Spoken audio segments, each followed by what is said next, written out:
అల్లూరి జిల్లా మోదకొండమ్మ జాతరపై కూటమి సర్కార్ రాజకీయం చేస్తోంది. 40 ఏళ్ల సాంప్రదాయానికి కూటమి ప్రభుత్వం తిలోదకాలు ఇస్తూ ఉండటంతో భక్తుల మనోభావాలు దెబ్బతినే పరిస్థితులు నెలకొన్నాయి.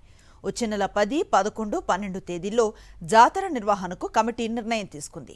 ఇప్పటికే ఎమ్మెల్యే విశ్వేశ్వరరాజు ఆధ్వర్యంలో ముమ్మర ఏర్పాట్లు చేశారు. జాతర సమయం దగ్గరకు వస్తున్నా ఈ సమయంలో జాతరకు భద్రత కల్పించలేమంటూ మంత్రి సంధ్యారాణి మాట్లాడటం వివాదానికి దారితీసింది. మంత్రి సంధ్యారాణి తీరుపై ఎమ్మెల్యే విశ్వేశ్వరరాజు మండిపడ్డారు. భక్తుల మనోభావాలతో కూటమి ఆటలాడుతోందని ఆగ్రహాన్ని వ్యక్తం చేశారు.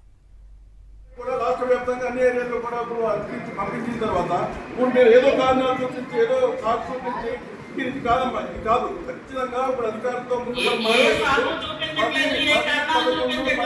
3 రోజుల పాటు జరిగేటటువంటి కార్యక్రమం యథావిధిగా జరుగుతుంది. ఖచ్చితంగా దయచేసి అధికారులందరూ కూడా దయచేసి సహకరించాలని చెప్పేసి కోరుతున్నాను.